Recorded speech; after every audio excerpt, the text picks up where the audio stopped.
So we just had the Indie World presentation, and there were a ton of games announced for the Nintendo Switch, and most of them dropped that same day. One of those games being Raji, an Ancient Epic. Now this is the game that stood out the most to me as far as uniqueness in storyline. I have never played a game that was centered around the Hindu mythology. And so honestly, this was one I just knew I had to give a try. But how did it stack up against other action platformers? We will get to that and more in my review of Raji, an Ancient Epic.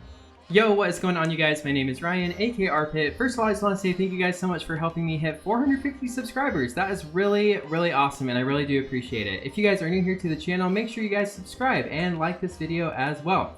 But without further ado, let's get into Raji, an Ancient Epic. So this game is an action-adventure game set in ancient India. You play as a young girl, Raji, who is chosen by the gods to stand against the demonic invasion of the human realm. These demons are popping up all over the place because basically they are mad that they got kicked out 1,000+ years ago.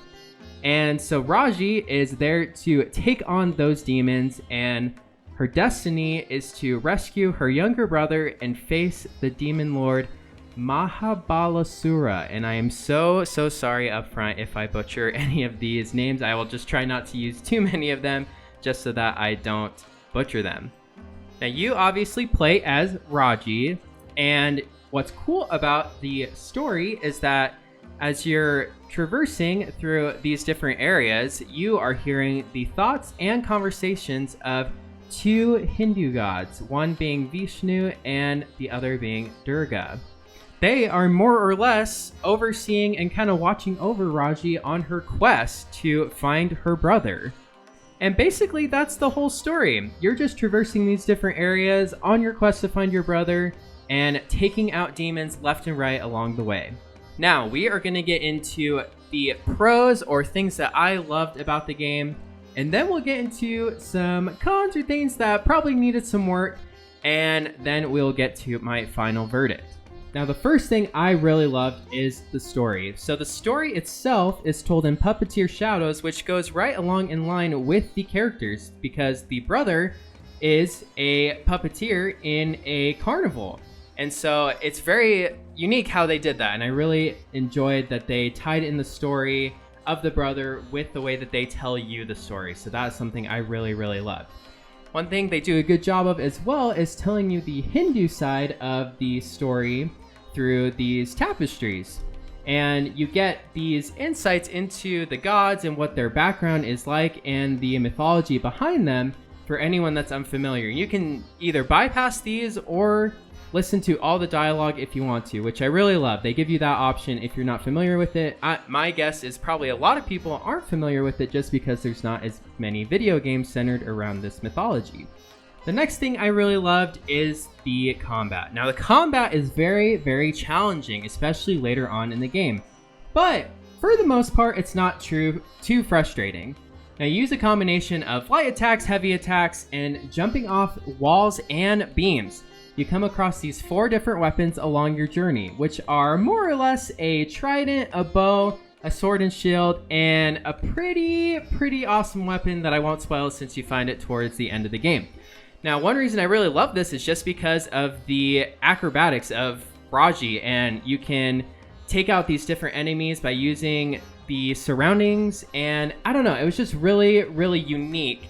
And I have to say, probably this is, I would say it's like a poor man's Assassin's Creed in a way, just in the acrobatics of Raji in both just running around and doing the platforming itself, but then also in the combat as well. So it just all really worked in my opinion. And when talking about the combat in this game, you have to talk about the boss battles because I personally feel like the boss battles really shine in this game. The drawback is I don't feel like there were too many of them, or at least I expected there to be more. But the boss battles was where I definitely felt super tested. I spent over a half an hour trying to defeat this one boss just because it takes a lot of precision. And I really do like that because you do get to master a lot of skills in that process. So when you continue on your journey, you do feel like you are mastering the weapons you have been equipped with. one thing I have to talk about is the music and the voice acting. The voice acting is pretty good, but then the music, I feel like, really brings this story all together and really immerses you in the experience. And the last thing is definitely the camera work really shines in this game. You never have to adjust the camera yourself, it moves for you, and it does a really good job of showing you the areas you are about to experience and just showing you the vastness of the areas and showing you the beauty, and it just does an awesome job of giving you a really good outlook of the areas and what you are about to experience. So now we are going to get into some of the things that definitely needed a little work. And there are a few. Now the first thing is that the frame rate drops happen often enough that they kind of get in the way of what is trying to be accomplished. Now, I do feel like certain areas were worse than others. There were some that I thought I would feel some frame rate drops, but I really didn't. But then other areas were really bad. So that was definitely something that I feel like needed some polish. It just felt, I think that's probably the best way to describe it. It's just, it was a little unpolished in some of these areas. And it really did get in the way sometimes. And going along those same lines, there definitely were some muddy textures. And while other areas looked really good and really gorgeous, there were some that you just can't help but look at some of the textures and not just be distracted by it. Now, I will say for the most part, it's pretty good, and it's about what you'd expect for the Switch especially. But there were some times I felt like it could have used some cleaning up. Now, there was one glitch I also ran into where there were these 3 flying enemies, and I was shooting them with a bow, and I took out 2 of them, and then the other one was just off the screen, and I couldn't shoot it, I couldn't do anything. And basically I had to restart the game, which was fine because it did bring me back to the same spot, but it's just those small things that, you know, just really interrupt the immersive experience that you're trying to enjoy. And it was just kind of a bummer, but I do think that's something that can definitely be cleaned up for sure. The last 2 things I want to touch on is the story. Now, I felt like this game was a little short. It took me roughly 5 to 6 hours to beat, and that was spending over half an hour on one boss battle. Now, that's not the worst, but I do wish it was a little bit longer because I was really enjoying my time with this game. And my last thing is definitely with the ending. And obviously, I'm not going to spoil anything for you guys, but the end story felt almost kind of incomplete or rushed in a way. I don't even really know how I felt about it, honestly. And maybe that was just my personal feeling. Maybe you guys will definitely have a different experience, and that's totally fine.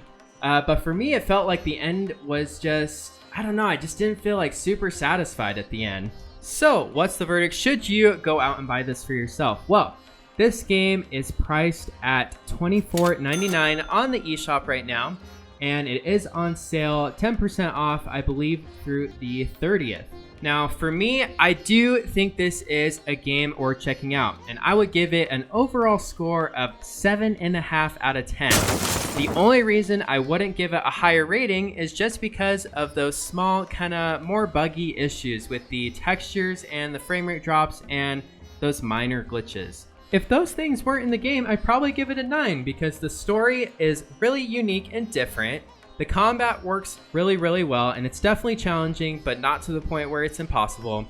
And it definitely just gives you a really good challenge. And the platforming, for the most part, works really well. Overall, I really do think this is a really different and unique game to check out for the Switch. So if you're on the fence, I really do think this is one that you should dive into. There is definitely a lot to enjoy and love about Raji, an ancient epic.